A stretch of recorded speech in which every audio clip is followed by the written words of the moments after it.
Okay, so it turns out that on February 11th, as I'd noted in some interviews, Bitcoin, if you summed up Bitcoin, Bitcoin Gold, and Bitcoin Cash, it was 13,700.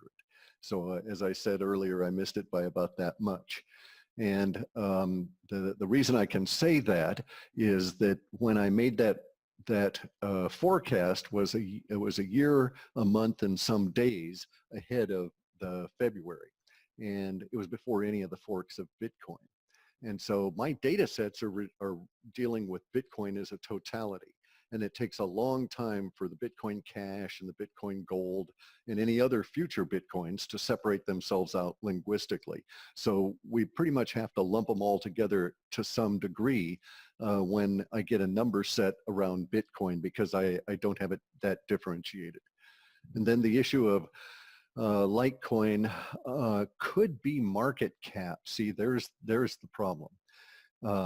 It could be price or it could be market cap. Usually, I don't see anything relating to market cap per se coming through in the data sets, because it's a metric in a set of language, market capitalization and these kinds of things that are tainted to a certain extent by context that derive from the stock market.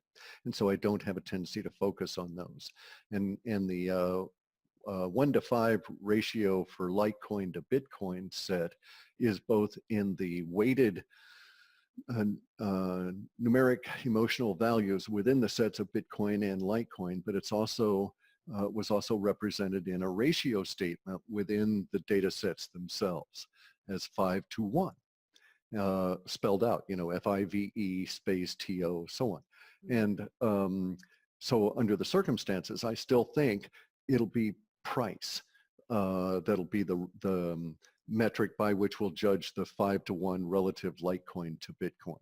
Either the timing wasn't correct or this is not the announcement that we're waiting on. And that happens frequently, that I'll get a wide meme where I'll get lots of stuff about a particular meme and it spreads out over a long temporal area. Well, we've already had the emotional shift occur that was within the data sets for March 17th. And so it occurred at that period of time. I mean, I'm running reconciliation routines. They don't take very long. And so we're into that, and then we've seen a price change. We've seen the green all the way through on the market cap on all the cryptos. And it's obviously won't hold until April or May, but that data set that showed April and May leading us off into the summer is actually being fulfilled now in the shift, because the emotional shift for March was part of that larger set. And again, it's one of those, as we tick off all of these temporal markers, I have more confidence in the ones that remain. Yeah. And say that you had a data set that you could get 100 temporal markers from, and you get 50 that show up. The odds on or the calculations I make is not really odds. On the remaining 50, always leave 5 to 10% that won't show up at all, because it's the dirt or the garbage that shows up within the data. But out of that 50 that remain, I've got a high confidence that any given one of those 50 will be part of the 40 that will actually manifest. Interesting that it popped off on the 17th. We saw the emotions shift over, and now we're seeing the reaction within the market. Well, that's it exactly, as visionary, because see, this is software or technology changing society. And the first people that get it are the visionaries. And then you get the early adopters, and then you get the mainstream, and then you get the late adopters, and then the resistance, in that particular order. And the visionaries are usually only 1.5 to 3% of any given larger population. And then within the early adopters, there will be another visionary group that is like 1.5% again, but the early adopters in total are 13%. So it's my contention that what we're seeing is software has eaten up money and given us cryptos. It's now being adopted the same way that software is adopted or technology is adopted by the society as a whole. And so we're about to transit from the 1.5% into that larger group of 13.5%. And so we're going to see the early adopters come on in, especially now that we're starting to get the technological hurdles down. And once those barriers are lowered, we'll see a 13% of the population move in, and your charts therefore will probably spread out in terms of the kind of people that will be seeking both your advice as well as the, their interaction with the cryptos, because they'll be coming at it from a different viewpoint. Yeah. It's going to be real interesting though when we hit the flush of the 13.5%, because that occurs at about one way to look at it is within the overall population. In a marketing sense, you get this burst of real emotional evangelical kind of a response to it that occurs as you go from 4.5% of the total population into the 6% and then on into 10. And there are these two little bloops in the marketing viewpoint of technology or any product or fad or whatever going through the society. And so those will be likened to manias. They'll be somewhat brief, and they won't be a mania at all, because that's really going to come when we hit the 10% of the population. Then we start getting into the mania. If you think about how humans are made appropriately, you realize that there is no such thing as the unconscious. Okay, there is not that mind. We are conscious, and we are part of consciousness, even if we're unconscious and knocked out. However, the mind, the human is actually composed of three minds that are resident in the body continuously. These three minds are the body mind, and the desire mind, and the feeling mind. And we can express those in terms of dominance, one over the other two any given time, and it can shift constantly. It's related to your breathing patterns, and the alternating nostrils, all of this kind of thing. You can actually control it.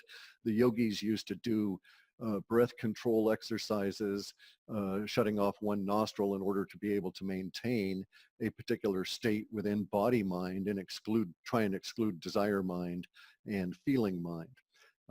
This is a broad kind of a discussion. I won't go into too much detail. Women are frequently in there throughout the day, more often in feeling mind than they are in desire mind, with males being the opposite of that. Okay, but this is not your entire mental structure. These are the parts that are, if we want to use the term, trapped in the physical corporeal body, which is a condensate of energy. And as such, these three minds are only connected via the Shoshona, which is this silver thread. It's described in the occult literatures or in the yogic literature. And this thread connects you to what everybody in woo-woo land or in New Age world calls their higher self. Yeah. Okay. It's not necessarily higher or lower, but it's just not shoved into the body with the rest of you. Those minds are the knowing mind and the thinking mind. And then there's actually reason and rightness, which are sort of halfway in between. But the knowing mind and the thinking mind are outside of our corporeal structure. And that's what you're actually attempting to tap into with any of these divination methods. And all diviners of all stripes are attempting to tap into knowing mind and thinking mind. And they may describe it differently. They may say they're trying to tap into the Akashic records, or they're trying to get their higher self, or they're trying to connect with, Baba Ganoush, Yeah, it's something up there. But nonetheless, it's without prejudicial language attached to it. That's the structure that you're actually getting into. Now, so Zen meditation has a number of meditative practices that you use to sharpen your skill. And in some of those, you do actively separate body mind and from desire and feeling mind.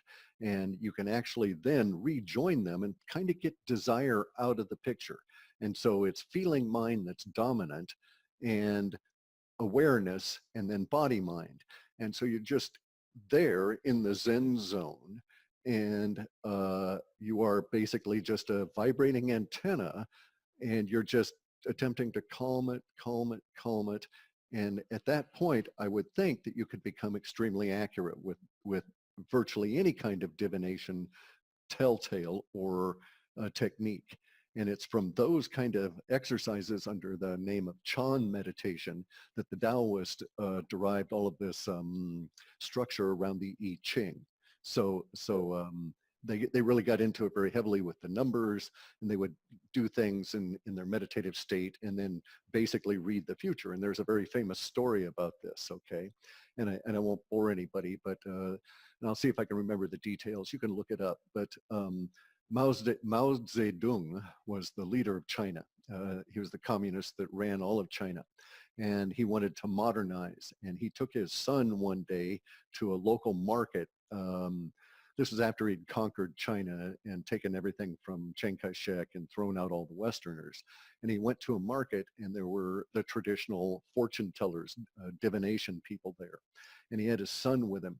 They went and they saw this guy who was a very well thought of and like internationally known even in that day, Taoist, among a very select group of people. I mean, it wasn't like he was famous or anything.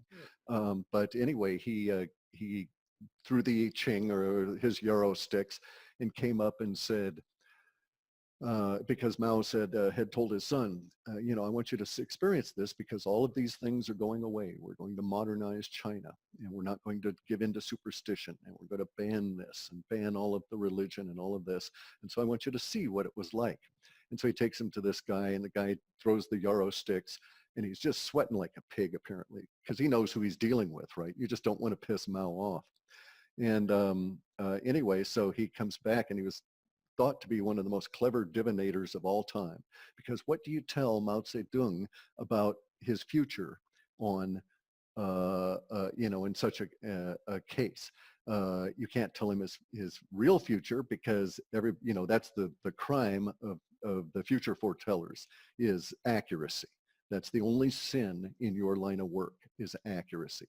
And that's the sin that will get you into real problems. Sometimes you have to sort of fudge the truth or at least shade it a bit. And that's what this guy did. And so he came back and said, 85-41. And Mao looks at him and says, huh? And the guy said, 85-41.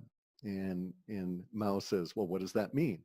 And he says, well, oh, great one, I can't tell you, but that's what has been delivered to me in the process. And I'm sworn an oath as a Taoist to be accurate to that process. And he was. And when you get into the line of work, as you know, you have to put yourself in there as well. And so your integrity is part of the whole process. You don't go out and bullshit people for money. That's not the point, right? It's too much damn work. So anyway, the guy says 85-41, and it might have been 85-43. I mean, the numbers, but it was two numbers like that.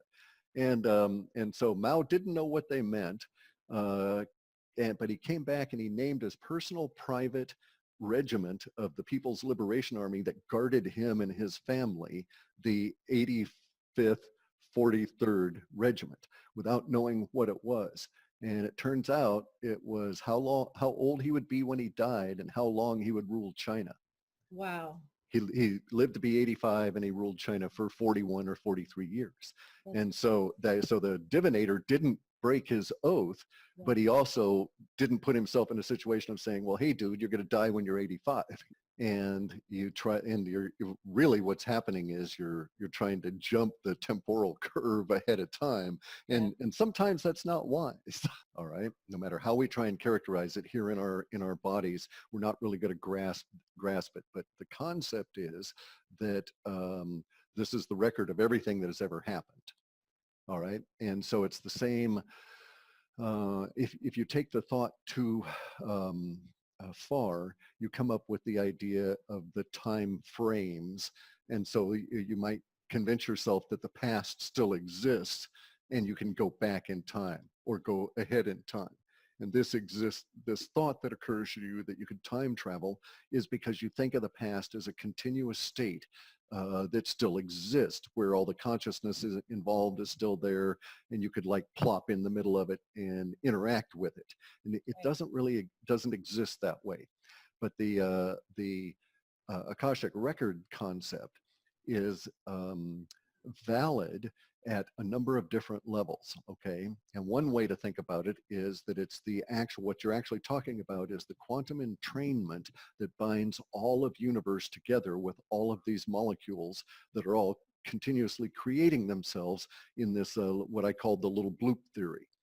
And so as they come into universe, they have to become entrained to all the other molecules in universe. And this is where we get the ever-present now, localized space effects, universal time effects, all of these kind of things. And that happens at a quantum level as each and every particle jumps in and becomes part of universe. And so we as humans within our corporeal world can store information in the form of ones and zeros on various different kinds of media. And we can do it even with light, using light to read bloops, so to speak, or damage or changes within a thin film of polymer. And so we have laser disc and we can read information that way. And what we're actually looking at is the lattice work of the molecules within those polymer plates, and we bounce a laser off, and if it comes out this way, it means a 1, and if it comes out that way, it means a 0. And so then you can deduce things, and then the machine works very fast. And so we can store movies on CDs, that kind of thing, right? But it's a very crude mechanism, but it's actually involving not this atom and not that atom, but their relationship to each other relative to how the laser strikes it and how we get a feedback from that. So imagine universe where it's creating quantum entanglement at layers upon layers upon layers upon layers for each and every atom in ways we're not even able to conceive. So the quantum entanglement is the Akashic record. That's how universe stores knowledge, and it stores the sum total of what I call, universe by my definition is the sum of all human experience over time. So we're all contributing to universe. And the materium is the place that we're in doing all of this stuff here where matter actually exists. And in order for us to transmit that information to universe, it's all happening at a quantum level with all of our various different kinds of entanglements and stuff, like I say, at levels we cannot even possibly conceive because our minds are not big enough, what little minds we've got shoved into these little meat sacks. And that, so there's a famous woo-woo incident of a reverse engine, or a patched up, I think, spaceship, UFO. It was at, I think it was at Vandenberg. And these 6 or 7 engineers are taken for a ride in it. They transit from this facility where the spaceship was out into the desert, some 30, 40, 50 miles away. The distance is immaterial. And they were told before they went, get out of the spaceship. You'll have a number of minutes there. It's not going to return without you. Get out of it. Put something in your pocket from the environment you find. And then when you come back, you'll have that because your mind won't want to function. All right. And so that's what happened to the people that were the passengers in this vessel. They put dirt and bits of plants and stuff in their pockets. And then when they got back, they couldn't believe that they actually had their pockets stuffed full of desert sand and all of this kind of thing. Their minds did not function because of the schism that was caused by this transit at because they moved with no time involved. That's what threw their minds off. Okay, so but even the other way, even with time involved, doing interstellar kind of stuff, it's exactly as they're describing. The pulse doesn't know where to hell to find you, basically, when you transit that way. So there's got to be an impact on you mentally, and you would not have the same personality. Now we know that your DNA is also not going to store the same kind of information because we had the 2 twins, and the one astronaut has got his telomeres back and his DNA is radically changed. And so we can no longer think of DNA as the storehouse of information about how to build our bodies. We have to think of DNA the other way. As our bodies build DNA to store probably our input that goes on out to the quantum entrainment that leads into the Akashic records. And so it's storing information the other way, not necessarily for the creation of our body. And so if you were to transit outside of the cell structure of our solar system, you'd have to do it extra temporally. Okay, you'd have to go beyond time. And you can do that. The spaceships that we've seen, the UFOs, the Element 115, all of this have a tendency to promote the idea that indeed we can collapse time and just shift ourselves within the ever-present now. The pulse will recreate us in that new spot, but our brains won't be getting the same input from our same solar system with the same planetary alignment that it used to get. So who the hell knows what's going to happen to us personality-wise? And then coming back is going to be even stranger, because you'll jump back and you'll be doing it extra temporally from the time that you leave. But okay, so say that you can instantaneously transmit yourself to the Pleiades by folding time and jumping there in your spaceship. And then you're there for a month, because the Pleiades are cool. It's nice to swim at wherever you're at. You know, there's decent food. They got a nice buffet on Sunday. So, it's a good place. You stay for a month and everybody likes you there. And then you come back. Well, a month is still transited in the ever-present now. And you're not able to shift back in time to a period of time closer to when you left. So there would have been a month gap in all of the stuff that had happened here on Earth. And when you jump back here, just like when you jumped into the Pleiades, you're going to find that the pulse, while it'll recreate your body, your mind is going to have to play catch up and in toward of getting in sync with all of the complexity and the all of the radiation, if you will, from the sun, from all of the planets, their alignment and all of that, and the magnetic fields and so on. So, this is why I think that space travel for us may indeed just be limited to within the cell structure of the solar system. So when I say everybody is psychic, what I'm really talking about as my premise for my work, what I'm really talking about is that everybody has little bits and pieces that are fed to them from knower mind and thinker mind. And that's what this is that you're discussing. The problem is we don't know what it means. Right. And it means something different for each of the individuals involved. Just because, so there is while there's a generic meaning to the numbers that gives rise to numerology, there are specific kinds of communication that are attempting to be made between the knower and the thinker and our desire, feeling, and body mind. And the mind necessarily must get involved there. So you need to have an examination of the symbology relative to yourself in order, I think, to get a better grasp on what's being delivered. We're going to see in the data sets a big shift within the cryptocurrency world over the April and May, get back into the exuberance again by the time we get into the final, the third and the fourth quarters of the year, the second half of the year. So I suspect June is going to be very energetic relative to cryptocurrencies. And in fact, the data sets are indicating that a lot of the people that would like it to dampen down so they go on vacation are going to be frustrated. In any event, it's what I'm doing within my strategy is to renew or refresh myself, right? And I'm taking a yogic approach.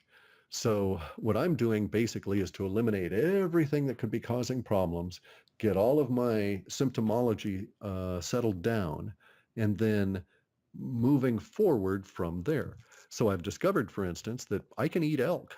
I can eat elk meat, no problem. It's organic. They don't eat grain. I can eat fish, wild fish. Some of the farmed fish, the lectins come through. So I'm forced, because of the circumstances now, I go to the local store, the local grocery store, and there might be 98,000 items there. And if I really looked, maybe there might be 200 I could actually eat. I've also got to watch out for my dogs, and I've got to watch out for my wife. Her health isn't good, so I do all the cooking and stuff. So it's quite egregious, sort of a slap in the face from universe that I must, develop a proper attitude about going forward here as I go shopping for the four of us here, because most of these things in most of these food emporiums I cannot eat. And in fact, we moved here. I was doing well. and my the physician that who's really into nutrition that I've been dealing with, who got me onto the idea here last year, had said, well, when you get to this point, you can start introducing these things back in. Because she'd said, you can't eat any grain. And I said, well, but I love oatmeal. And she says, well, problem is there's lectins in oats, plus most of the oats are processed in areas where there's gluten. And so it can actually float over on it. Now, here's the thing. We moved here, and probably 14 or 15 days later, I started making bread again. I was a baker. I made pies, I made breads that would just, you just drool on the smell of the stuff, right? Was really good at sourdough. I could bake anything, any kind of anything. It didn't matter what. Of course, 99% of it all was all based on some kind of flour, wheat flour. So we moved here, and I reintroduced bread into my system. Everything's fine. I thought, wow, she was correct. It actually worked. I thought I'd healed myself to the point where I wasn't going to have an issue. What it was, of course, I redialed back my sensitivity. And so it didn't take long, maybe 2 weeks. And all of a sudden, and it was quite all of a sudden, I woke up one morning and I knew I was back to that level of illness again. And when you have that gluten intolerance, there's nothing you can do. Once the gluten is in your alimentary canal and you're starting to digest it, you have to live through all of the pain as it works its way through your system, and because it won't be digested. It will be basically encapsulated and removed. Now, the problem with the gluten, of course, is it's also related to the small intestine bacterial overgrowths and leaky gut, because gluten causes, because it's such a big molecule, it causes these problems in your intestine, wherein things like candida, the yeast, can turn into a fungus. And then they extrude hyphae, which are these like pseudopods, and they put them through your gut wall, and you end up with leaky gut. Most people that are obese and most people that have type 2 diabetes have non-alcoholic fatty liver disease. Some staggering number. By most, I mean over 90%, right? But it may be asymptomatic, may be untroubled. I don't have diabetes. I'm not obese. I have very active non-fatty alcoholic liver disease, and you can tell on me because I have these bags under my eyes, which are the result of gallbladder distress. Okay, so you get these from Chinese medicine, you get these for two different ways, gallbladder distress or kidney problems. I don't have kidney problems. Then I'm going to decide what part of that advice I think is sound, and I'm going to apply. I'm never going to do any of these things these people say. And I frequently have, here's the thing about non-alcoholic fatty liver disease. So over the course of 20 plus years, I have easily consumed $500,000 in emergency room visits and other doctor visits, attempting to diagnose what was wrong with me. Now, for the vast majority of my life, when I was this all came because I was vaxxed. Okay, I've suffered these symptoms since I was about 8.5 years old. The reason that it hit me was because I'd been living as a free-range kid in Alaska. We come back down to the lower 48. My dad gets assigned as occupation forces in Germany. There's concurrent travel there, or non-concurrent travel, but they're going to let us go there. And so we're going to go to Germany several months after my father does. And I'd never had vaccines or any of this kind of stuff because living in Alaska before it became a state, in the early 50s, there was just a lot of room for that kind of stuff to be ignored. And so I got everything all at once.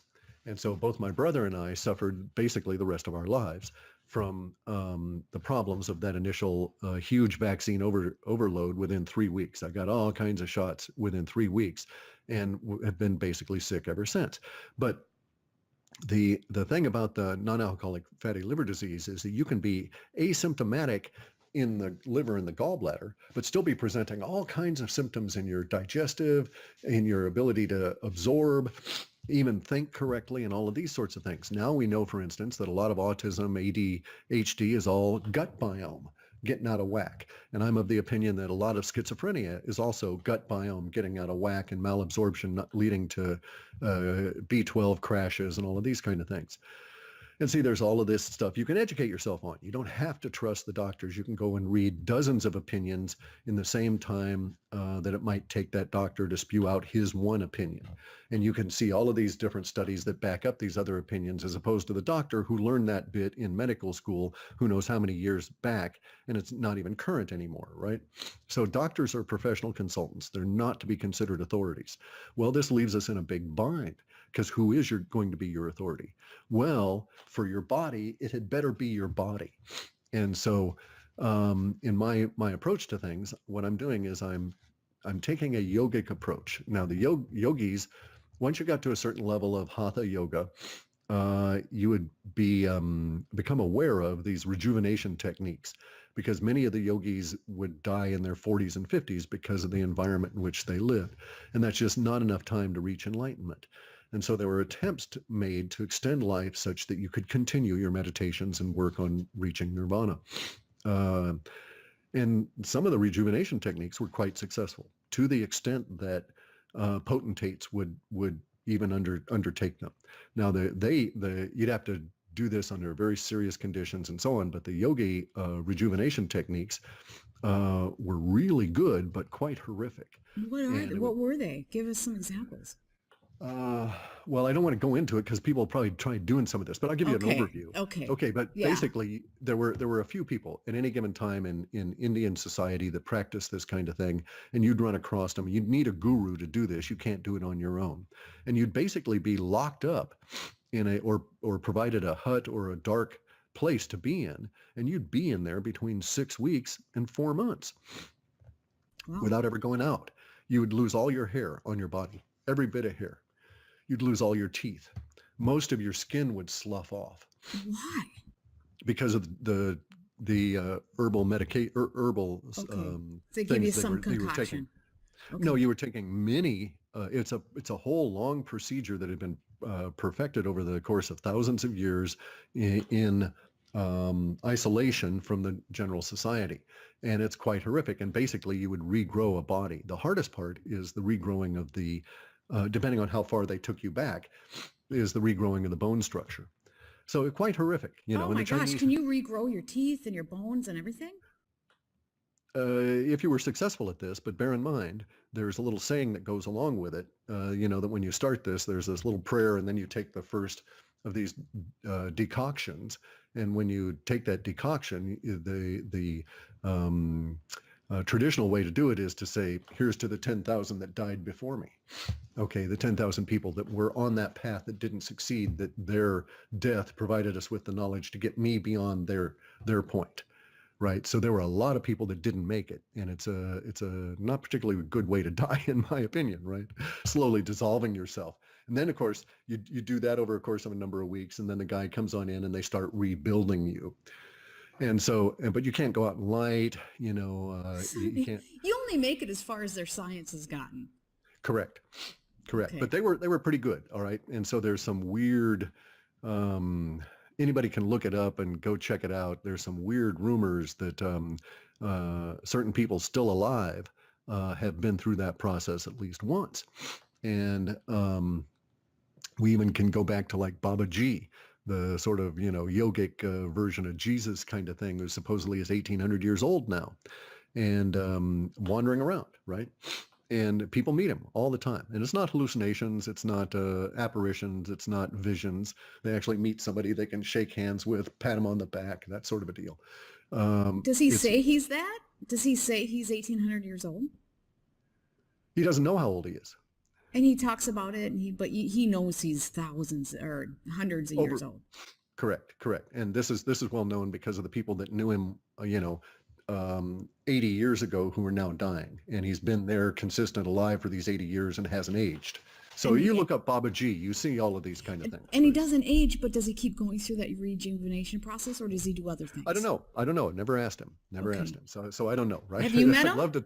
No, I haven't. As far as I know, I've never met the man.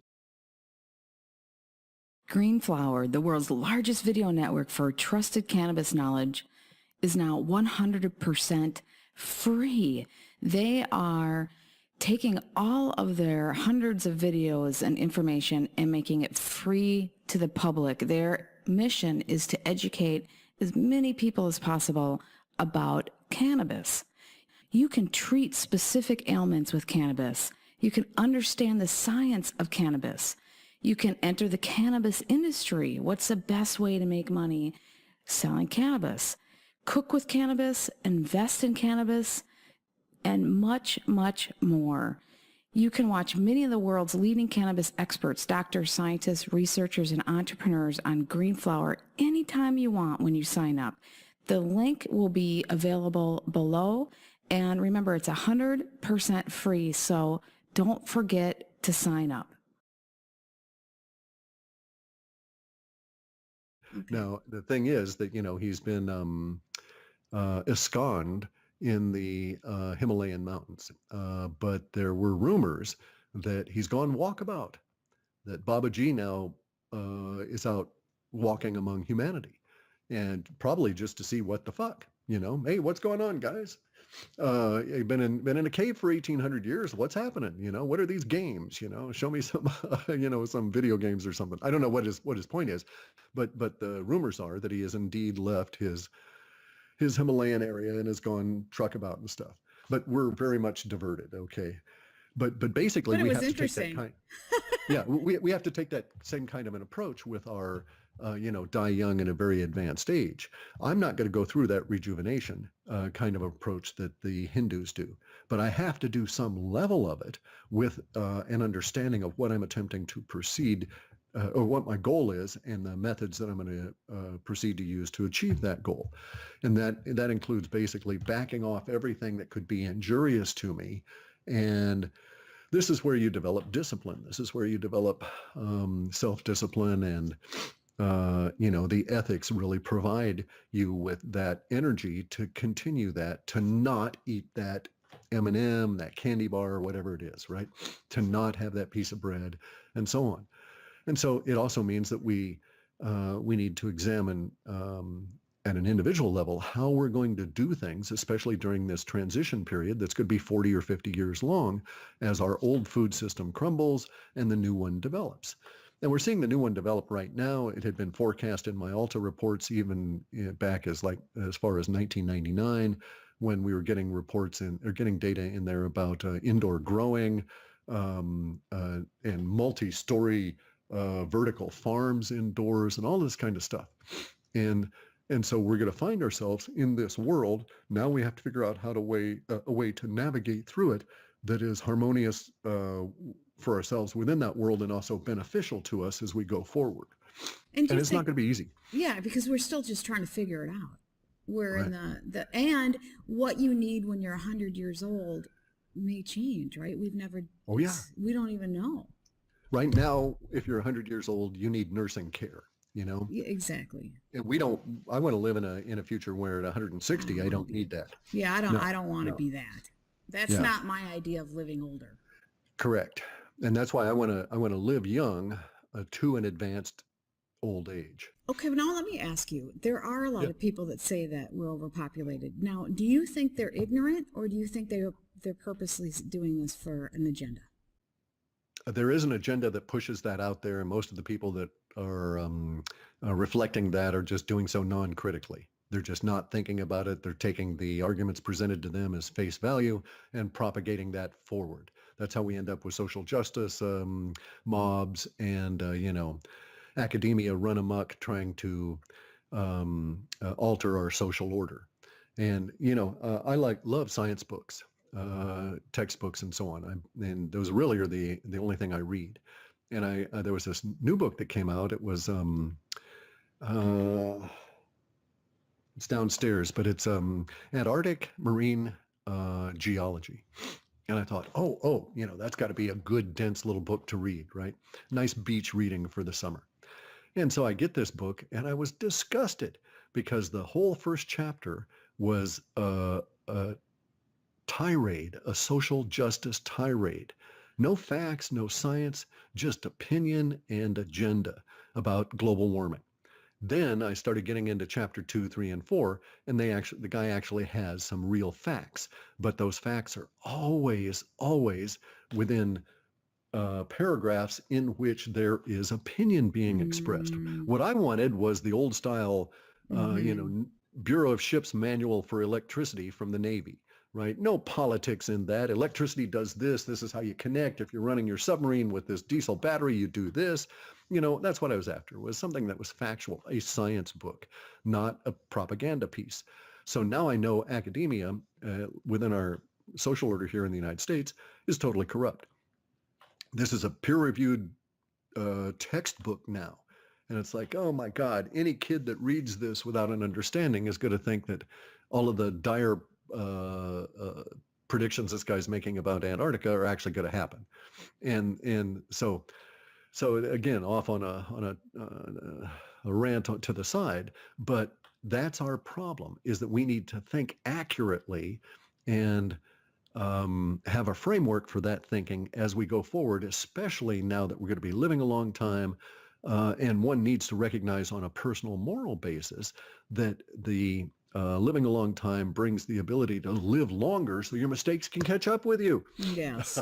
Right? Well, and mistakes how you feed your body, but all around. Now, what do we do as far as tyrants being able to live a lot longer, but poor people not being able to because they don't have the resources?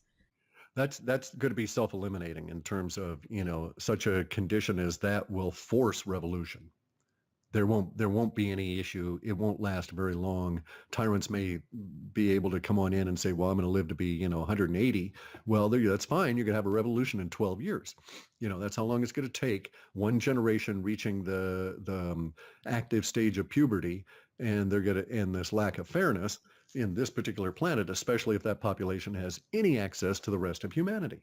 So, social media is doing away with that.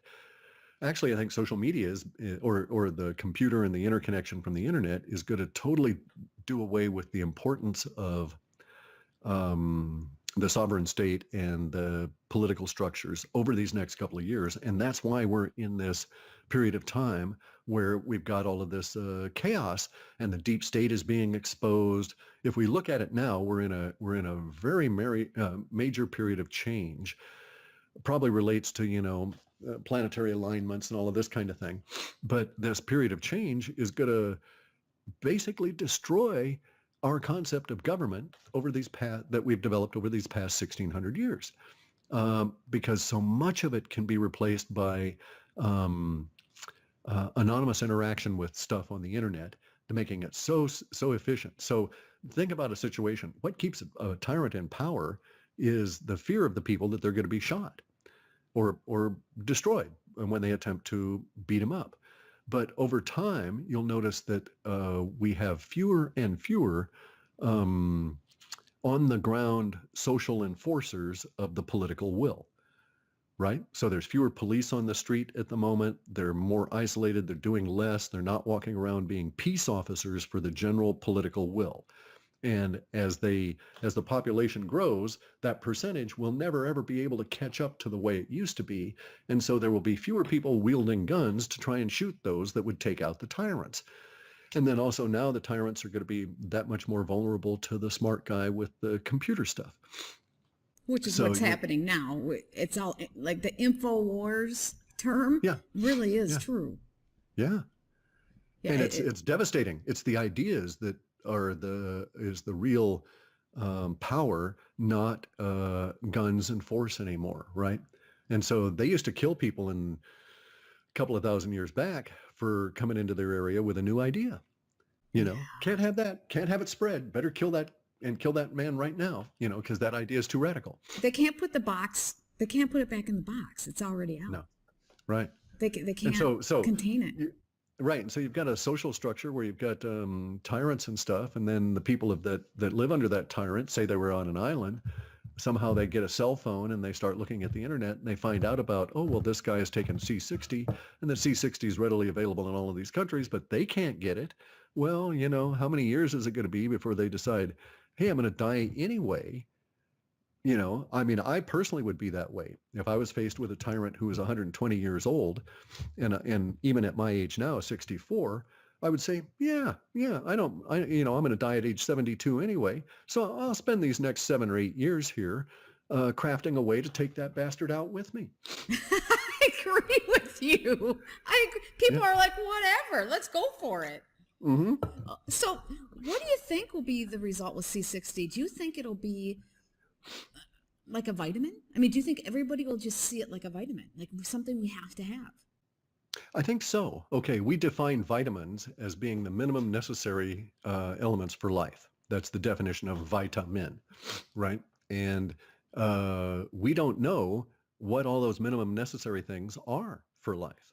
So for instance, in the late 1800s in through the early 1900s, we had a whole series of diseases, terrible diseases that twist your bones all up and you'd be in agony and cause all kinds of problems. And we put them under various different labels, but ultimately came to call them all rickets. And it turns out it was a vitamin D deficiency. Because we didn't know about vitamin D, we thought it was a disease. Okay, so how many of the disease conditions that are autoimmune system right now are in fact the other side of that, which is too much gluten is causing this autoimmune response, right? How much of our diseases are in fact something we're participating in by either not getting something that we need or getting too much of something we don't need? And so, I've really examined it. I've looked at Hindu practices and Japanese practices in terms of diet. I've looked in all of the blue zones as they're defined by the World Health Organization. These are blue zones are areas where the population has an extremely high percentage of 100-year-old individuals that are healthy and so on. And so I'm looking at all of their diets, and some things that you see is that it's primarily vegetarian, but very low grains. Some have no grains at all, especially the high mountain people. They live on root crops, and some small supplementation of organic meat that's not grain fed. And so we may end up being in that kind of a situation. That was one of the prompts to me moving where we're located, okay, is that I'm located in a recreational area.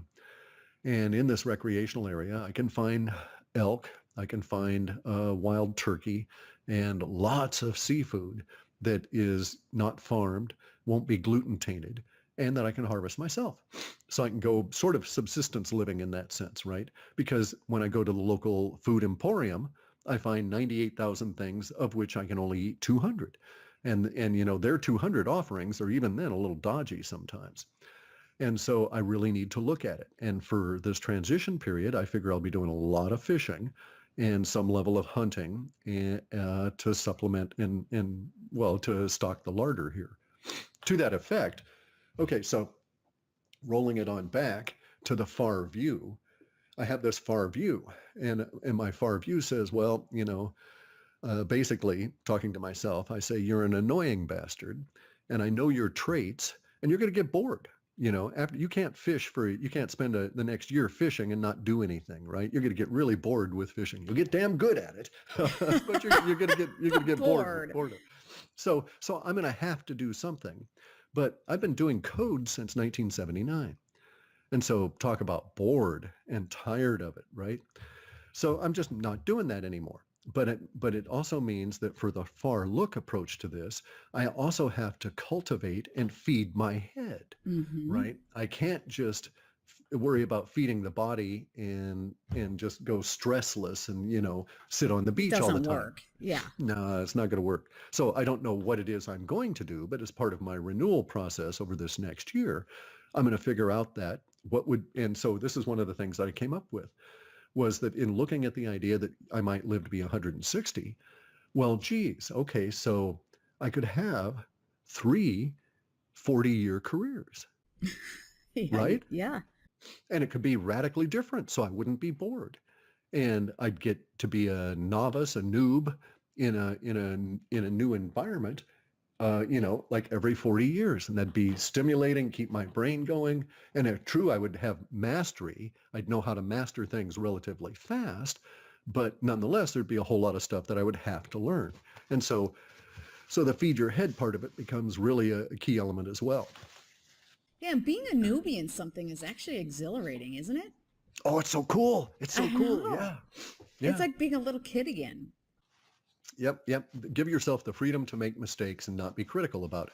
right? Yeah. Knowing, Yes. knowing you're going, oh, I'm going to screw up. I'm new at this. I You're can't gonna do be this. I've never bad. done that before. Right. Well, and that's what makes people afraid to do things is because they're going to be bad, right? You will be bad. And so you Yeah. just have to accept, I'm going to be terrible, but that's okay. Right. Because, and see, here's the thing. I may be terrible at the activity, but what I'm good at is the learning. Yes. Yeah. So, so that works out quite well. So getting into the whole view thing, far view thing.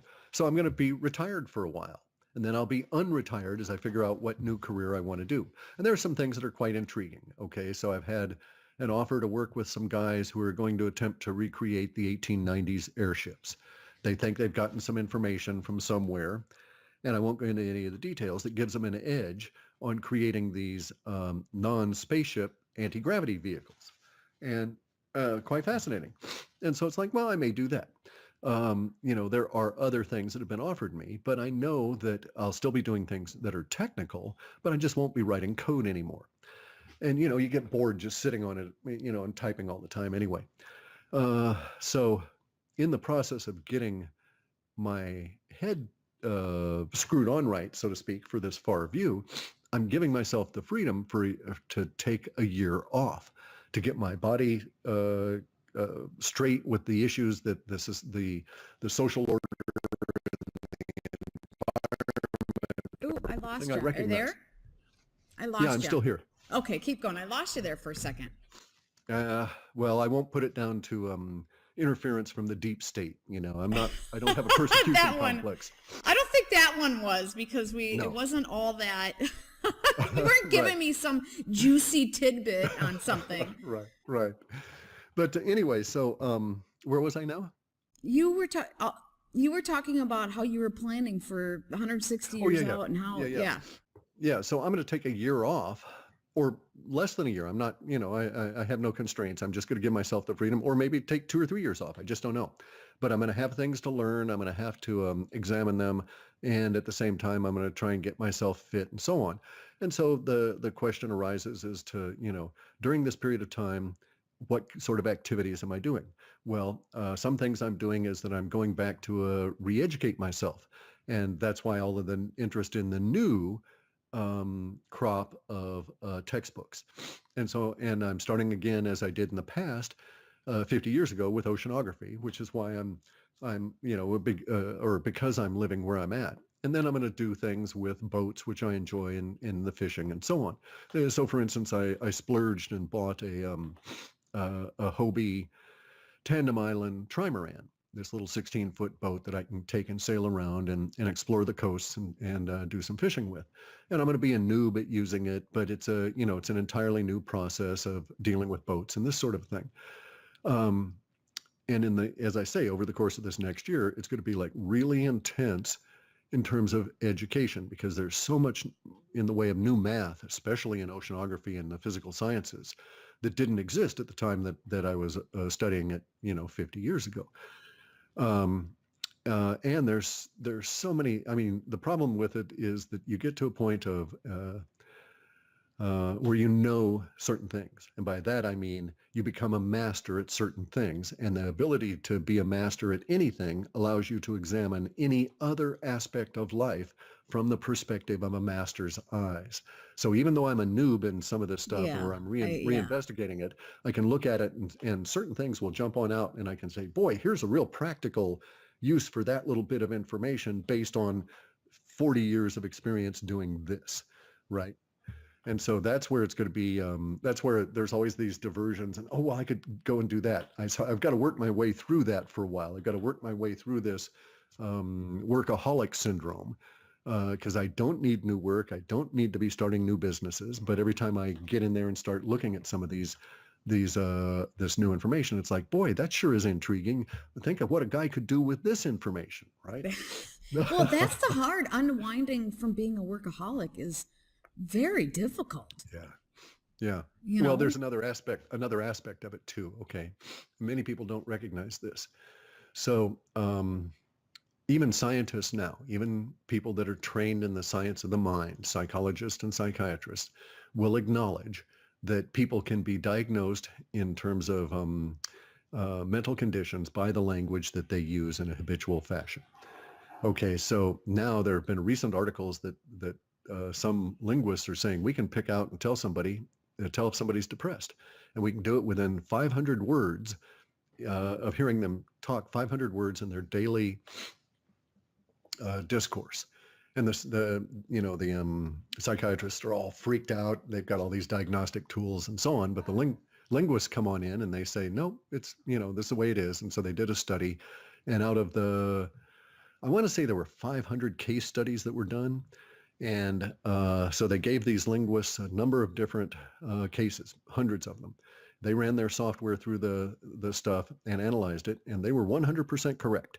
Every single person that had been diagnosed in this study by a psychiatrist as being depressed was also picked up as being depressed by the software written by these linguists. So I knew I was on the right track. Okay, so because that's the case, the future is also, okay, so if you're depressed, you're thinking about the past. If you're anxious, you're thinking about the future. So way back when I started my work, I fell into this guy, Pulchek, this Polish-American scientist who came up with Pulchek's emotional wheel, in which he categorized human emotions. Now, I had to add some stuff there that he didn't even think of. But some of the things I discovered was you could draw a line right down through that wheel, and half of the words related to depression and half of the words related to anxiety. And so all of those that are depression are looking into the past, all those that are anxiety are looking into the future. But curiously or not curiously, it makes sense. All of the associations of fear are all future oriented. You can't be afraid of the past, right? It's already happened. You don't ever express fear words relative to the past, only to the future. And so I was able to add all of this stuff. And one of the things that I discovered over time was that we are not necessarily as in control of our thoughts as we might want to imagine. And thus, anxiety, I discovered, is directly related to liver and gallbladder. Okay, the Hindus say that the seat of consciousness is the pancreas. And that's where all the hormones flow from. It's the hormonal control, and all of your thoughts are hormonally driven. Well, it turns out that anxiety about the future, fear about the future, all of these kind of things are related to the function of the liver and the gallbladder. And that you can actually get yourself to a state where you will have very bad thoughts about the future and not able to control your thinking. And it's a sure sign of active at that moment liver non-function, liver discomfort, something not working in the liver. So it's not as though, so those individuals that are, labeled as hypochondriacs, labeled as, Barney Fife, nervous kind of guys, this sort of thing, are seemingly always on the edge of running out of control and this sort of thing. They may be expressing the fact that they're within that 50% of the population with non-alcoholic fatty liver disease. And one of the symptoms that you never tumbled to is that your thoughts are being controlled by it. Well, they did a study on mice with just the gut, and there was really aggressive mice. I think they were in Australia or something, and then these other really timid ones. And they switched the gut bacteria from the aggressive ones and the timid ones and switched them around. And the aggressive ones became timid, and right. the timid ones became aggressive. Right. So they know that, yeah. So I think it's all... Well, 80% of our serotonin that reaches our brain comes in through the vagus nerve and is generated by our gut bacteria. And if you had said this 20 years ago, even as long ago as 15 years ago to doctors, and even today, perhaps the majority of gastroenterologists would not even understand this. And certainly very few of the psychiatrists ever recognize that. And so they give you stuff that further trashes your gut bacteria rather than attempting to get that to be harmonious. And that's where we end up with these serotonin imbalances and all these other problems. And of course, the antidepressant drugs, what do those do? They're very harsh on your gut bacteria. Now, this is not something that most people are necessarily capable of adjusting on their own, because there's, 90,000 different species of gut bacteria. You got to sort of have an idea what you're doing. You got to be educated about it. You've got to look at some of these things and see what's potentially available to you, right? It's complicated. It is. And it's a pain in the ass because we want to go out. We want to go sailing. We want to go surfing. We don't want to be worrying about, what's the bifidolongiflorium bacteria doing today, right? It's a pain in the ass. I know. Yeah.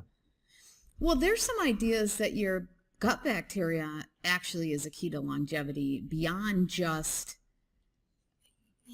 for food and stuff, but really managing your gut bacteria is there's this whole field of study on that, and people are actually taking some things. There's some stuff, there's a process that people are taking thinking they'll live to 125 years old by just managing that. And I have no doubt that it would be successful if they were able to be successful at it, right? So in other words, if the protocols were actually accurate, they should be able to go to 125 with no problem at all, because, if we look at those people in the blue zones, most of the people in the blue zones don't have access to allopathic medicine. So most of the people that live in these areas where there's at least 1/3 of the population are centenarians, most of those individuals don't have access to allopathic medicine. So they, like the Germans have a saying, doctors kill their mistake. They bury their mistakes. And so, and that's the truth. And so apparently, at least a major component to living into being a very healthy 100-year-old person that can walk up and down these valleys in the Hunza region and do this on a daily basis is never seeing and never letting a doctor, influence you. So maybe we have a situation of too much oxygen, or not enough. In this case, we got too many doctors, right? Maybe that's our problem. Maybe. Or the good ones get killed off. Which is, that's a dark topic, but would you stick around and answer a question for my patrons? Sure. Yeah, no problem. Okay. This has been absolutely fascinating. Thank you so much for joining us. And you're going to be even in your retirement, I have to have you back. Oh, sure. Yeah. Yeah, no, I'll still be out here doing stuff. And I'm going to, as I say, I've just given it up with the code. I'm tired of all of the trolls, and of course, part of the problem is there's no real easy way to retire from my line of work, in the sense that I've got all these people that feel that they are dependent on getting this information. And so they're going to feel the lack of it. And there was just no clean, nice, easy way to do this. And then Universe prompted me with this 2-month battle with gluten intolerance rearing its head again. And it's finally like, no, I've got serious issues here, guys. I don't want to be mucking about with this sort of thing. Plus then, there was the problems and the damage with our moving process and the burglary and all of this other stuff going on. So I really got to the point where I need to redo things. And as I say, I was aiming for a renewal anyway. Now we have Ronnie Moas, who's going to talk to us about cryptocurrency, stocks, and philanthropy. Ronnie is the founder of Standpoint Research, and very interestingly has straddled the two worlds, has come from a traditional marketplace and is also into cryptocurrency. I'm sure that Ronnie can tell you more about that journey, but one thing that certainly stood out was when the media caught on to his really hot prediction last year, about mid last year, when Bitcoin was below 2,500, a price that we've obviously surpassed now, but at that point it was below 2,500. It was then that Ronnie said, in 10 years' time, it's going to be at 50,000. So the media started to take notice of Ronnie, and now we have the opportunity to hear direct from him his words of wisdom. Thank you.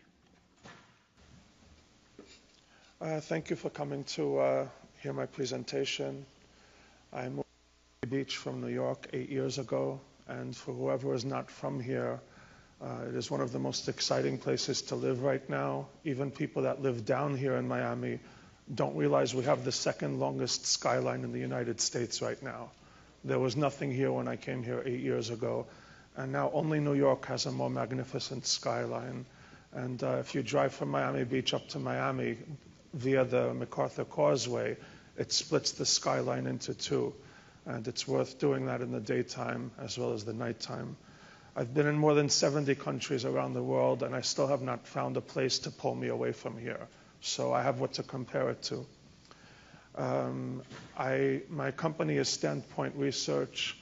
I put out a few emails every week to my subscribers, And during the course of the year, they get dozens of crypto and stock recommendations from me. I have given more than 100 television, newspaper, radio, and magazine interviews.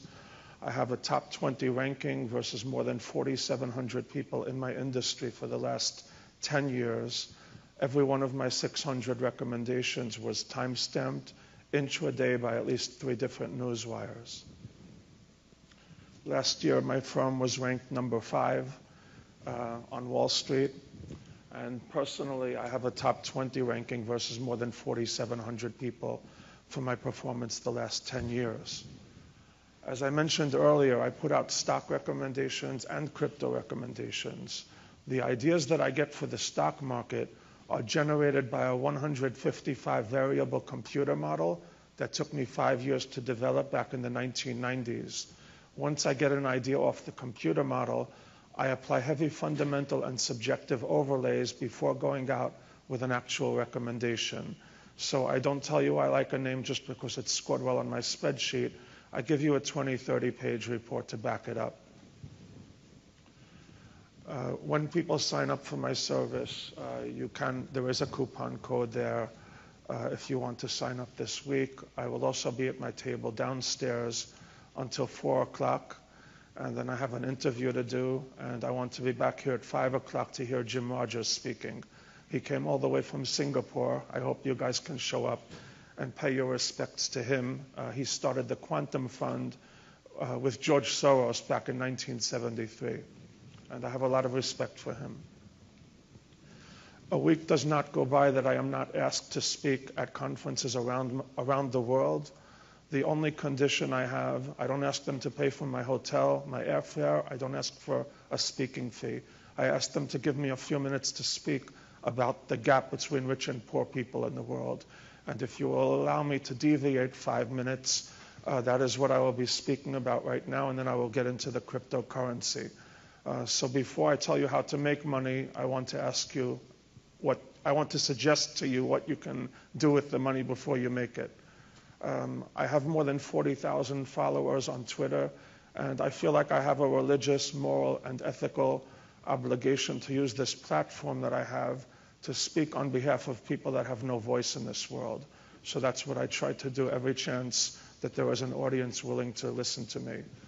There is one charity in particular that I have worked very heavily with the last couple of years, and I gave so much of my time and money to them that the executive director took me with him to Haiti last year, and I got to see firsthand how people live on $3 a day. In the upper left is me at a village that cost us $1 million to build. We built 160 homes and took 1,000 people off the street. $7,200 for a house, 400 square feet, double unit, concrete, hurricane-proof home. That was a hurricane that was supposed to demolish Miami Beach. Haiti took the hit in our place, and what it cost us to take 1,000 people off the street is a lot less than many people in this city spend on their own personal residences. In fact, a lot of people here spend triple or quadruple on their own personal residence than what it cost us to build a village for 1,000 people. I am tired of people telling me that they don't give to charity because they don't trust the charities. That's a horrible excuse. It only takes a few minutes to do your own research. I built a website 4 years ago, philanthropyandphilosophy.com. I identified 24 of the most magnificent charities in the world. You can click on every one of those links, and it opens up a 4-page report for you. Please go to that website, scroll down the home page, click on whatever images catch your attention, and then choose a few of these charities and support them directly. I don't need you to donate any money to me to maintain the site. Just find the charities that you like and give to them directly. We were taught in this country that slavery was abolished 150 years ago. In my view, we haven't made much progress since then. We probably have gotten deteriorated, if you believe my theory on this. We have raped an entire continent of Africa during the last few decades. Publicly traded companies in the United States and other continents outside of Africa have stripped the coffee, gold, aluminum, oil, diamonds, copper, platinum, tea, and uranium out of the ground. We raped an entire continent. We gave some politicians a few dollars under the table. We left breadcrumbs behind for the workers who stripped everything out of the ground, and all of the profits ended up in the pockets of the multimillionaire and billionaire shareholders of these publicly traded companies.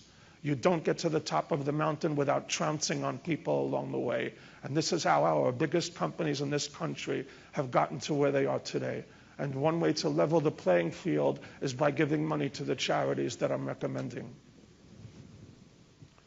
The picture on the top are children that I met in Ethiopia on January 8th, 2013. It was Christmas Day on their calendar. And these kids were walking 2 miles to church barefoot on a dirt road. And when they got back home at the end of the day, they had to walk 2 miles down in the opposite direction to fetch a bucket of water so that their parents could wash their feet and their clothing. We have people in Miami and Miami Beach that will spend $250,000 on their own automobile, but they would not think twice. They would not think to take $25,000 or $50,000 and send a container of shoes to a third world country where there are children that don't have shoes on their feet to wear. On the bottom is a picture of a sweatshop. This is how Amazon, Nike, and Apple make their money. They pay these people $3, $4, $5, $6 a day, and the multimillionaire and billionaire shareholders make a profit on the blood, sweat, and tears and backs of these workers. This is how America got to the top of the mountain. And not enough people are speaking about this. People will spend a few $100,000 on luxury items. This is what you could be spending a few $100,000 on. This is a 9-structure orphanage in Haiti, a library, a greenhouse, administrative office, dormitories, a playroom, a classroom, a kitchen, a health clinic, and a church. It doesn't even cost $500,000 to build this. And you take 50 children off the street, and the maintenance costs to keep an orphanage like this going indefinitely is less than $10,000 a month. So before people spend money on themselves for things that they don't need, they should always be looking for alternative ways to do something more productive and constructive with their money. That is my philanthropy speech. Now I will get into cryptocurrency.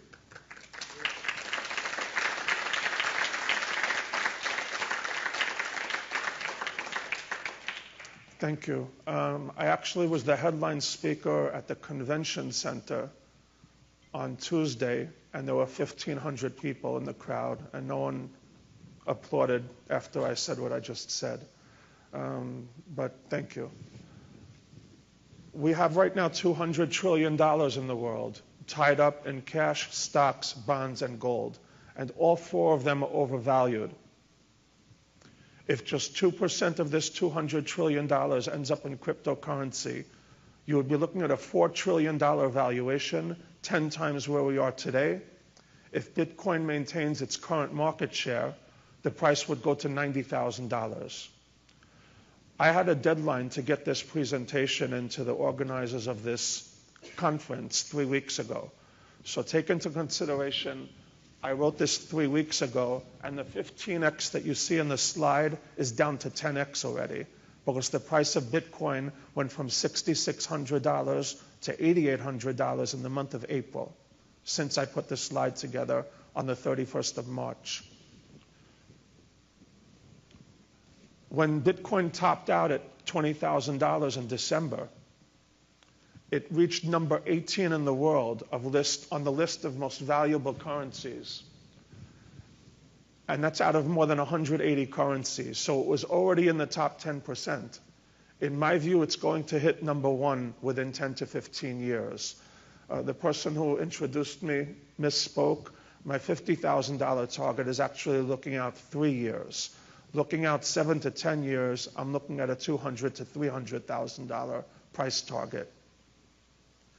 We had a collapse back in January, February, March. The price was being manipulated. So Bitcoin is not in the top 20, but it will go back there probably in the next 6 to 12 months. a lot of people ask me how can I compare Bitcoin to gold?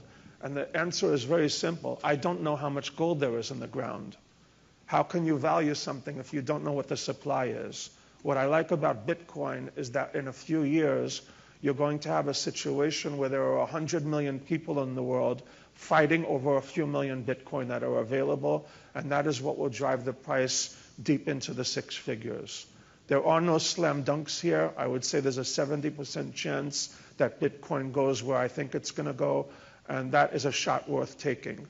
In life, you miss every shot that you don't take. This is a shot that's worth taking.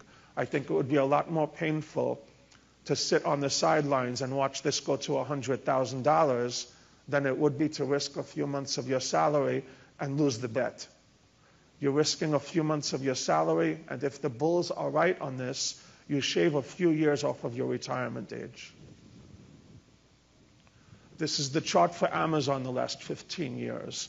In my view, there's a good chance, better than 50-50, that the Bitcoin chart and the crypto market cap chart is going to look like this 15 years from now.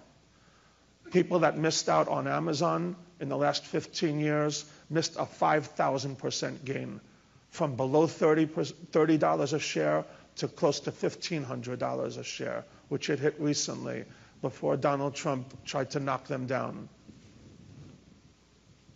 There is no guarantee that Bitcoin will stay at the top of the mountain. You remember what Buster Douglas did to Mike Tyson. You remember what iPhone did to BlackBerry.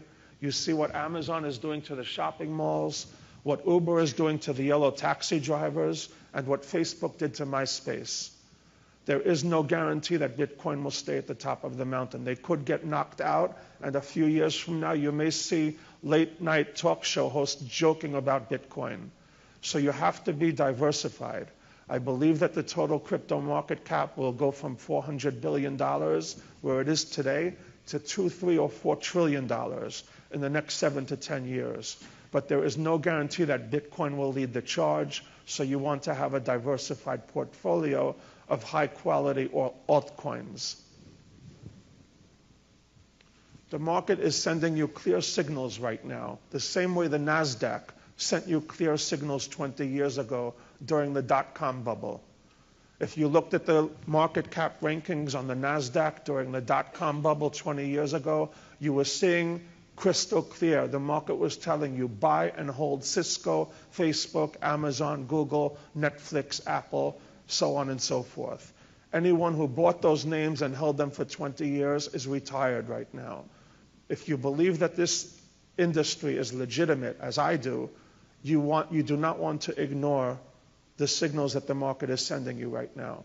Again, this was done 3 weeks ago. Bitcoin was at $6,600. It's $8,800 right now. Okay? I believe that we are very close to getting a couple of watershed moments in this industry that will send cryptocurrency to new highs. A watershed moment is like what we had with internet users 20 years ago.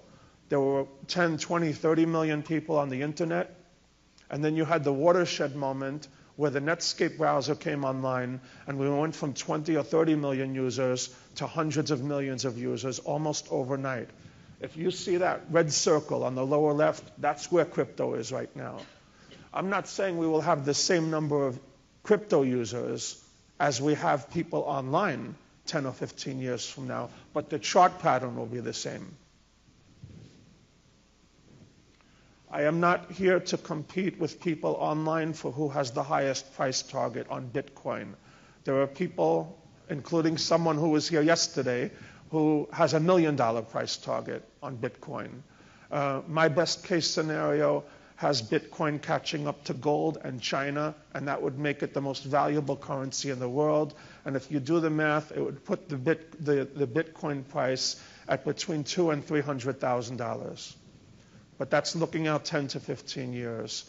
If you want to look out 3 to 5 years, I think 50,000 to 100,000 is a conservative price target if everything goes smoothly. Everyone gets to their price target in a different way, but most of the bulls on Bitcoin have similar price targets. In my particular case, I put out an 87-page report on Bitcoin. I don't believe in technical analysis that much. Other people will just look at a chart and come to the same conclusion I did. On the left, you have someone who was applying logarithmic nonlinear regression analysis to this table, this chart, came up with a $100,000 target looking out 3 to 5 years. And on the right, you have someone that just calculated what would happen if the supply of Bitcoin continues to shrink as the demand is increasing. And what you're going to have is something similar to a short squeeze, which causes a parabolic move in the price of Bitcoin. I always get asked why I don't like technical analysis, and my answer is simple. If you have two charts and they are identical to each other, and I give them to a technical analyst, they're going to give me the same price target for each of those charts because they're identical, and that's the only thing that they're looking at. My question is, what happens if the chart on the left is a company trading at 10 times earnings with $5 billion in cash, no debt, in an increasing industry? And the other chart is a company trading at 20 or 30 times earnings with $5 billion in debt, zero cash, in a declining industry. How can you tell me that you have the same price forecast for each of these names? And they have no answer for me. My other problem with technical analysis, there's two problems. First of all, they always pick a point of reference that helps them make their case. I can show you a stock with a chart that looks oversold. It's a one-year chart. It looks like it's oversold. And then I'll look at the 2-year chart, and it'll look like it was overbought. Nothing that you look at in one of these technical analyst charts is going to show you what is in my 87-page report. So if you're going to look at charts, you have to also look at valuation and fundamentals. If you don't, your batting average will never be more than 50%. If you're going to go outside the top 25 or top 50, you are playing with fire. 90% of those names are high risk, pump and dump, low quality scams. I come from the stock market. If I promised you that you would double your money in 10 years, you would have kissed my feet 10 years ago. Now I tell people they can get 100% a year in Bitcoin, and they're not happy with that. They want me to give something to them from the bottom of the barrel that I think is going to go up 1,000% next week. Good luck trying to pick out a flower from all of the weeds that are out there.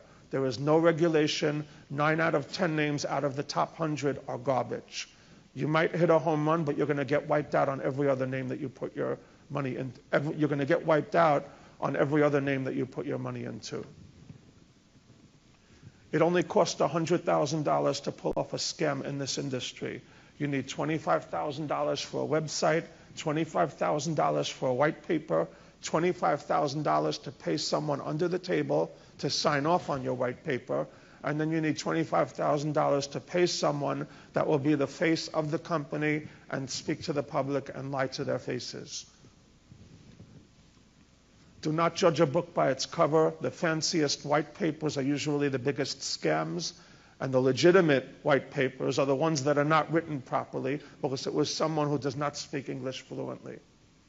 If you think that you can identify a scam, if you think that you can separate between the scams and the legitimate companies in crypto where there's no regulation, look at what happened to Theranos.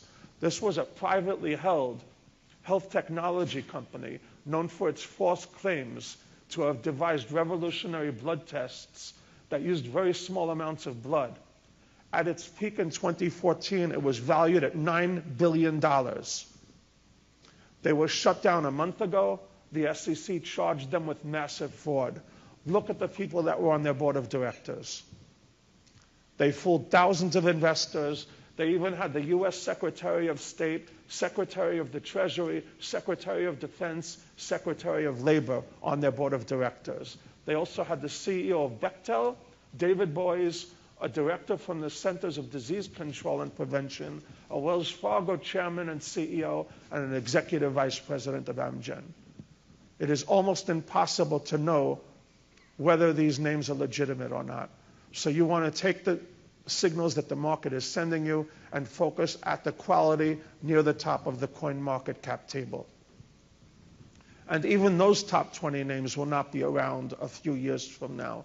Anyone that is in this industry will tell you that if you have a basket of the top 20 names right now, 5, 10, maybe 15 of them will not be there 3 years from now.